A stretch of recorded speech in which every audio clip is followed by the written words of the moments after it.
بسم الله الرحمن الرحيم اللهم كن لوليك الحجة ابن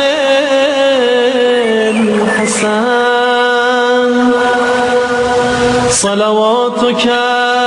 عليه وعلى آبائه في هذه الساعة وفي كل ساعة وليا وحافظا وقائدا وناصرا ودليلا وعينا حتى تسكنه أرضك